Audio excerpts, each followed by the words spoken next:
Welcome to the Human Design Collective podcast, where we explore this system as a unique map of our potential, from the mundane to the mystical. If you're looking to dive deeper into human design, we invite you to our Living Your Design workshop. You can start the course at any time and participate in live meetings with John Cole and Amy Lee. The next foundation course, the Rave ABCs, explores the circuitry of the body graph and the structure behind the hexagrams of the I Ching.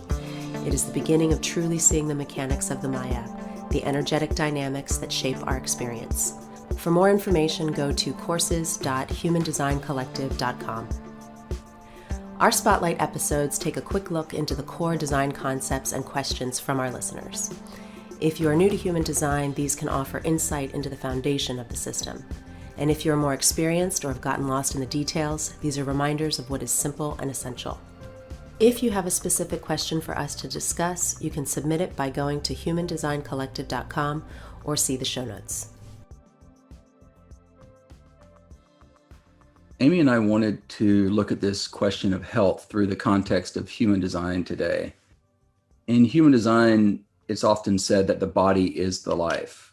And we can see through tools like strategy and authority, human design is giving us some points of reference for coming back to our bodies, for essentially letting the mind take its proper role in relationship to the body, as opposed to the mind being the driver of the life, the decision maker of the life, or going a step further with it, looking outside of ourselves, looking to others to tell us what is correct for our bodies, how we should be eating, how we should be living, what is considered normal, what is considered healthy. So when we look at this through human design, we see it pointing us back to ourselves, back to our formed consciousness, the innate intelligence of our body, recognizing that it's going to be different for all of us. It's not a one-size-fits-all approach that's going to work. And often that one-size-fits-all approach will result in various types of health conditions. We may find that certain diets don't work with us. We might find that we had information from someone who was well-intended, who was trying to help, but they're essentially going off what works for them. So how do you look at human design as something that can assist that process of living a healthy, empowered life where we're reducing the resistance that's put on our body and we're operating in a way that is in alignment with our unique nature? I think the real point that I see in it is that this system as a body of knowledge is giving us some tools for being able to navigate what is healthy for us. And so following strategy and authority is not just about, finding the activities that we enjoy or navigating toward the relationships that are right for us for the sake of feeling fulfilled. It is partly about that, but it's also about how we take care of ourselves and how we support the natural intelligence of the body, which is really what's there to guide us. And I don't think it's a all or nothing kind of thing. It's not about, well, you're 100% responsible for your life and you and your health, and you just need to, use your own awareness to sort that out for yourself. For most of us, we're going to come to points in our life where we need support, or we need some expertise, or we need some guidance, or we need some kind of influence from somebody who knows something very specific about some aspect of health. I think the real point is that it's an interactive process. It's a both and kind of process. And some of the tools in human design give us framework for being able to know who to work with, or which modalities to use, or which practices really work for us or not. And if we take an active, engaged part in our own health, I think that's the best way to go. And I think that's what a lot of people find when they're navigating health crises, that we can't totally rely 100% on the advice that we get from the outside world or the information that we receive from any particular person or body of knowledge. But if we take responsibility for ourselves and we listen to both the intelligence inside of us, the inner authority inside of us, and we use that to help navigate whatever tools or practices we use to support our health, that's kind of the best way to go. And for some of us, that can be a scary process. For some of us, we're really used to having certain aspects of our lives be controlled and designed and directed by an outer authority. human design offers a certain kind of liberation and support for saying, yes, those things are important, and you have an inner knowing that's there, and you can feel that through your body, which we can see through different aspects of the body graph and different aspects even of the substructure. You have things within yourself that can help you to navigate that. So use both, use them interactively, and take responsibility for yourself, for the way your life is going and for your health. And I think that's an experimental process for most of us. When I see people going through certain health issues that they may be navigating, I think that's what they start to find, is that it's a very interactive process. Even say that it's our inner authority, our own inner sense of what is correct and healthy for us that will meet the conditioning, the influences coming in from the outside world through the program, through our relationships. And if we're dealing with some sort of health concern that we're working with, there may be times where we seek out guidance and support from professionals. And we can use our inner authority to navigate that. Who is correct for us? How does it feel to work with this person? Does their awareness and what they're sharing with us, does it resonate in our direct experience?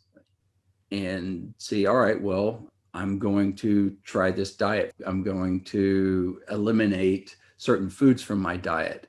We can watch that over a period of weeks or a month, and then have our own experience of how we feel while we're doing that. Do we have more energy? Do we feel more tired? Do our conditions, that whatever we're kind of tracking and watching, are they improving? And so it is a bit of a dance. It's not, like you're saying, about like just handing over our health to some outside source, or it's not about making decisions all by ourselves in a vacuum without taking anyone else's input or information that may be valuable. A lot of it, I think, is going to come down to what actually works, what makes a difference in our lives. Yeah, it's interesting. It's making me think of how, for me as a mental projector, I spend a lot of my awareness, a lot of my focus, a lot of my attention is either focused on others, or it's focused on, what's happening in my mind. And part of my deconditioning process has been to learn to also be aware and pay attention to what I'm taking in and what I'm processing through my body as I'm interacting with different people and different experiences in my life. I can remember at different points where I've almost felt like the body was a burden. Like, would you just shut up already? Would you stop having problems? Just I just need to get this work done, or I just need to accomplish something, or I just want to figure something out. Or I just want to focus on this or that. And could you just shut up and be fine? Almost like I just didn't want to deal with it in a way. I think it took some experiences of getting to actually feel what it was like when I was really in the right place, in the right context, with the right people, when I was really being recognized or able to share what I am. Starting to notice when I was in situations where I felt really natural, where I felt really at ease, where I felt like it was just good to be me, or where I felt like I belonged, like I was in the right place at the right time. And when I would have those experiences, I would find I actually enjoyed being in my body more. I was enjoying my sensory experience more. I was able to pay more attention to it because it wasn't just a source of pain or resistance. Once I started having more of those experiences and trusting those experiences for myself, then I started to allow myself to navigate more from that than from what I thought I should be doing, or who I should be doing it with, or how I should be doing it. I think out of that, I really started to get a sense of, oh, I actually appreciate my body. I actually love my body. I actually can get a lot of awareness and information and intelligence out of my body if I pay attention to it. But I think sometimes it's hard to listen to the body if it's in pain, or if we've gotten really conditioned to being in chronic situations where we're either overriding what we're feeling, or we're trying to ignore it or make the body shut up and just focus on what we want to focus on, or do the right thing, or whatever that is. It can actually become a real distraction. So part of what strategy and authority can offer us is a way to start to have experiences where we do get a sense of, what does it feel like when I feel at ease and I feel natural? And then that becomes a contrast to what does it feel like when I'm in a situation that's not right for me and there's resistance or there's irritation or there's frustration or whatever some of those not, or there's bitterness or this whole situation is leaving a bad taste in my mouth, whatever those not self themes are, it becomes a real contrast for that. And then we can start to see what the difference is. Through the deconditioning process, I think that takes us to a place where we start to naturally move toward what feels good, what feels natural, what feels aligned, what feels resonant for us. I think that's kind of the whole point. And it contributes to the longevity of our physical form. Because as we all know, if the body breaks down, if the health breaks down, what do we have? I think that's part of why Ross said the body is the life. Because it's easy to think that all kinds of other things are really important until the body breaks down, until we have a major health crisis. And then suddenly what matters? The only thing that matters is whether or not we're actually healthy and functional in our physical bodies. Yeah, I have my own personal experience with that. Before I encountered human design and this knowledge, I had been spending most of my time, energy, and life working as a generator, and I'm a projector. And I was working jobs that required a lot of time, energy, and output. I was working long hours, working in software companies. I'd gotten to the point where it just felt bad. Something was wrong, and my body was really talking to me louder and louder along the way. I was having weird health issues come up, digestive issues, skin issues. I was in a constant state of exhaustion. And I started thinking that there was like something wrong with me, like I was really sick or I had a weird disease or condition. Started seeing doctors, started talking to people, both in the, in the alternative fields of health and medicine and the traditional Western medicine paradigm, getting test run. I basically went on a long odyssey of trying to figure out what was going on and heal myself. Long story short, I was able to do a lot on my own by just becoming more aware and informed in terms of what I was putting in my body and what was working and what wasn't. But honestly, it was human design that was the first thing that came in years later after I had pretty much done most of what I could do on my own, that said, you're not operating correctly. You're trying to be something you're not. You're trying to use your energy, your body in a way that it's not designed for. And simply by stopping doing that, by slowing down or working less or going to bed earlier or whatever it looks like, for the individual, whatever it looked like for me, a lot of those issues just started clearing up automatically. They went away. There really is a much deeper process of healing that can set up at that point. I also found in that process was that there was really no one who knew more than I did about my body, my life, my experiences, who had the whole story, who knew what I had been through. I certainly benefited from different healthcare professionals who would have a point of reference that they could offer me, or some tools or different ways of looking at things. But it goes back to that interplay or that dance of listening to oneself, taking in the information that's coming in, checking it with your own direct experience. And like you're saying, putting the responsibility back on oneself for being an active, aware participant in one's health and life. It's going to start from the body. And we see that in the deeper levels of human design as well. It's strategy and authority that takes us back to our body, to our body's form, consciousness, and intelligence. And then we have other points of reference like PHS and dietary regimen in the 4 transformations that starts with the body and feeding it correctly according to the correct conditions or circumstances and supporting our unique design. And what we see is that the body, it wants to realign and it wants to operate as itself. I think the cool thing about that too is that if you experiment with some of these things, if you experiment with strategy and authority, if you experiment with PHS, if this feels like the right time for you to do that and you have the right guidance for that, then you can find it actually becomes a sort of self-nurturing, self-fulfilling process where as you start to work with these tools, you start to get more of a sense of what the intelligence in your body is telling you. And then as you follow that, it actually increases the sensitivity and the specificity of that body intelligence. So in the same way that, following your dietary regimen, for example, is something that can really accentuate your natural cognitive sensory intelligence, that the more you do that, the more refined your intelligence, your body intelligence becomes. And then it becomes this process where it kind of feeds on itself, and it becomes more and more refined, and it becomes more and more accurate.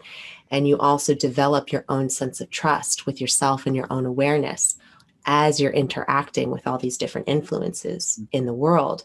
And then I think you really get to see it's not either or, it's not one or the other. It's kind of the same way we talk about how none of us can really avoid conditioning, whether conditioning is coming in through our relationships or through the transit field or through the collective or through information. However it's coming in, the conditioning is not the problem. The problem is if we use the conditioning to replace or obstruct the inner knowing of the body. If we work with it, then our body's intelligence is going to help us to know which conditioning to use and when, and how it can serve us. So it's almost like taking that conditioning in and taking it back to the body's intelligence. And then through the trust we develop in ourselves and our own awareness, we just get better and better, I think, at navigating what we have access to. And the mind can begin to trust the body more, or to relax a little bit more, stop struggling as much, or trying to override the body's natural impulses or the signals and signs that it's giving us. I feel like that's a big part of what we're up against is, are we moving through life and letting the body lead, or is the mind constantly grabbing the wheel and operating from what works for other people or what we're being told, and then second guessing what's happening to our body? Ultimately, the body is going to talk louder and louder and louder, and it's going to get our attention. And it sometimes comes with a major illness or a health crisis. And oftentimes things have gone on way too long. A metaphor would be the house is on fire. That fire started in the kitchen on the stove. You probably could have pulled out the fire extinguisher or thrown some water on it, depending on what type of fire it was, and put it out. Instead, what we do is we wait until things get so bad that we have to call the fire department. If we're taking responsibility for ourselves and we're listening to our body, we probably could have seen and addressed that earlier, and we probably knew it on some deep level in ourselves. But are we listening? Who's in control here? Who's the driver? We pretty quickly will offload that responsibility onto something outside of ourselves, whether that is to another person, or it's to some scripted template or one size fits all diet or health approach. Like, okay, this works for me, it must work for you, or everyone needs to go do this. And if you need to exercise more, or you need to eat this way, or you need to not do this. And these are all homogenized approaches to taking care of ourselves. Some of that's going to work, but a lot of it's not. And it's probably going to take us down roads that are going to result in some sort of crisis at some point. I think we've had this conversation before too. We've talked about sometimes getting in alignment with ourselves, or getting in alignment more with our own nature, is sometimes more of a deconstruction process than a process of figuring out, well, which modality or which practice or which thing do I need to add in to my experience. A lot of times it's just experimenting in a small way. I like this point you're making about like start experimenting with it and testing it out and working with it before you have a major crisis, if you can. Sometimes it can be as simple as just stopping doing the things that we compulsively do. If you're a projector and you find that throughout most of your life, you compulsively insert yourself into situations, or force your way in, or manipulate your way into situations, and then find that they require you to overwork yourself and continue to push really hard to stay in them, maybe you can start by just stop doing that. Stop initiating things. Stop pushing for things and going after things and chasing things down. Just stop and see what happens. See if you die. See if the world falls apart. If you just slow down, or if you just stop pushing, or you stop inserting yourself. If you're a generator and you notice you have that there's a little inner voice in there, or there's this gut feeling in there that's saying, don't do this right now, or no, I don't want to interact with that person, or no, I don't want to do that activity anymore. See if you can just listen to that in a small way, and you might start to see a shift happen pretty quickly. Makes me think of like the elimination diets that you see out there, where something's not agreeing with me. There's something in my diet that's not working. And, a lot of nutritionists and food coaches will say, well, let's start taking things away. Let's figure out, what is it? Is it gluten? Is it dairy? Are you allergic to certain foods? And we can take that as an experiment. It's often taking things away. Yes. Rather than it's like adding, doing more, or trying to control things in a way that's ultimately coming from somewhere outside of ourselves. It often is just kind of a deconstruction process of figuring out what actually works for us. But there is a feedback loop that needs to be in place where we are observing and watching how our body responds, how we feel, the subtle signs that we might see as part of that process. And then eventually some clarity can emerge. We can be more aware, we can be more informed. The mind, like we're saying, can then hopefully take a little bit of a back seat to the body as we see that the body actually it has its own sense of what's correct for us. We see that a lot in people who, have started working with their dietary regimen, their PHS, which stands for Primary Health System in Human Design. They'll find out what their PHS is. Like, for example, mine is second color from the Design Sun Earth, and it's considered closed. It's a rigid, repetitive, very selective digestive system that's not designed to eat everything. It's not designed for modern foods. It does better with more seasonal, local, regional foods close to nature.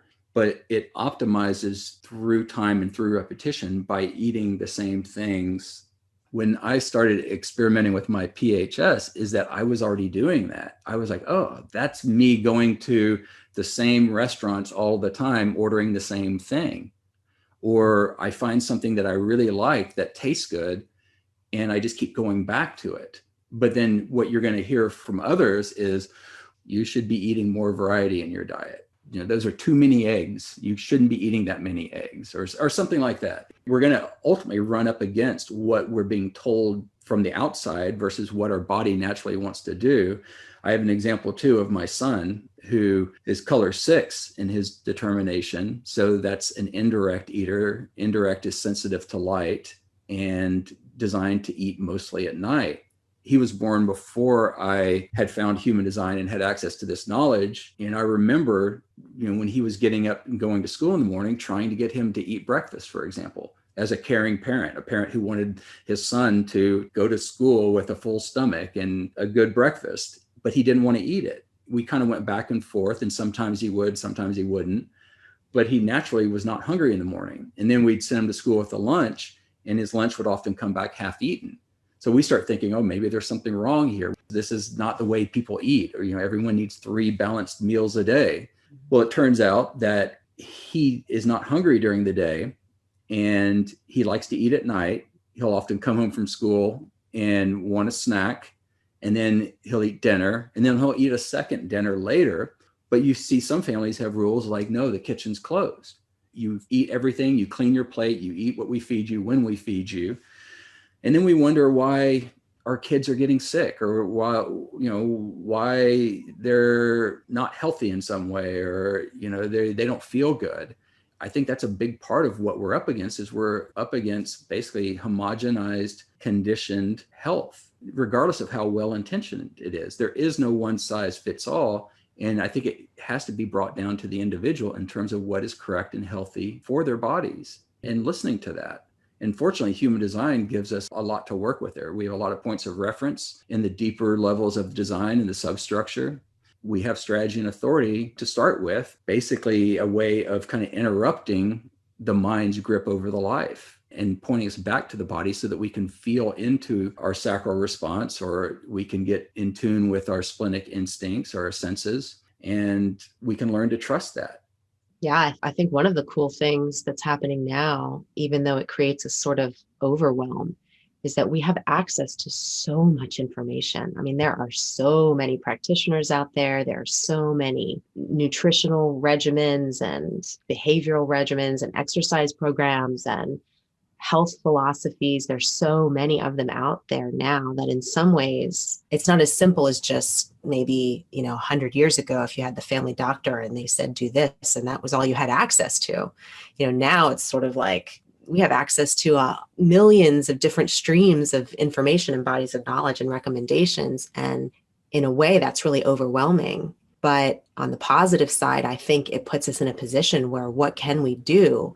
We're sort of forced to have to navigate that in a way that, maybe we weren't forced to in the same way in a different time.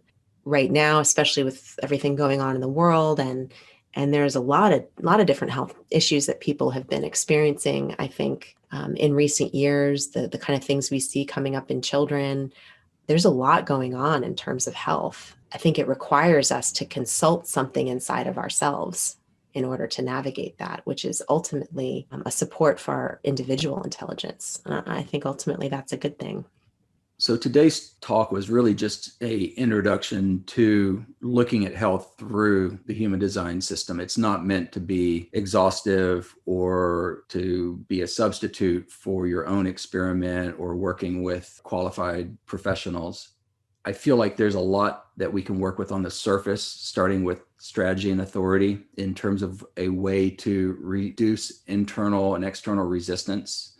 We can come back to ourselves. We can begin to recognize through our design what actually does work for us. We can experiment with maybe not compromising that as much. Watch what happens when we do, see what happens when we don't. If you'd like to go further into human design in terms of health and see what that system has to offer, a great place to start is with your dietary regimen, your PHS. That being said, that is an area of design that is very time specific. You need to have an exact birth time to work with. Using information like your dietary regimen without an exact birth time, it might be worth doing the extra legwork to get a copy of the birth certificate or to get your birth time rectified. There are certain astrologers who focus on that. You can do it with a good human design person. You can talk through it and find out what actually makes sense. I think a lot of people will find that their body's already moving in a certain direction and that the human design knowledge is something of a confirmation or validation of that. But to ultimately trust your body, trust your direct experience, and be willing to pause, stop, or step back if something doesn't feel right. If you have a wrong birth time and you're following an incorrect determination, you may actually see some health problems crop up as a result. It's something that does need to be approached with a certain amount of awareness and precision and care. Really liked the point that you were making about don't wait until something becomes a major crisis to address it. If you have a sense, I think for a lot of us, our issue is not really with our awareness. It's not really with knowing what the truth is. Often our issue is with having the courage to listen to that and to act according to that. I would say if you have an inner voice or an inner sense or inner knowing that there are certain behaviors or there are certain practices or there are certain activities or things that you're doing that are really not sustainable for the health of your body, they're really not healthy for you, I would really encourage you to start working with that while it's still in a smaller scale format, because where that kind of stress can actually lead for most of us, and for most of us, we see stress is one of the biggest factors in ill health. If you know that there are things that are creating stress or that are detrimental to your well-being, start addressing it now. Start experimenting with it now before it becomes a more major health crisis. Because if we lose the health of our bodies, that really does become everything. And the mind can convince us that other things are more important than the health of our own bodies. The mind can try to convince us that it's more important that we have to attend to this or that, or we have to uphold this or that, or we have to accomplish something in the world. But if it's not sustainable for our physical form, then what do we have? We don't have much. That would be my big piece of advice or encouragement for all of us. And if human design is a good tool for you in doing that, if it helps you to address some of those things, I say use it. Use it for all it's worth, especially now. I think we're living in a time when the health of our bodies is at the forefront. The body is the life. The body is the life.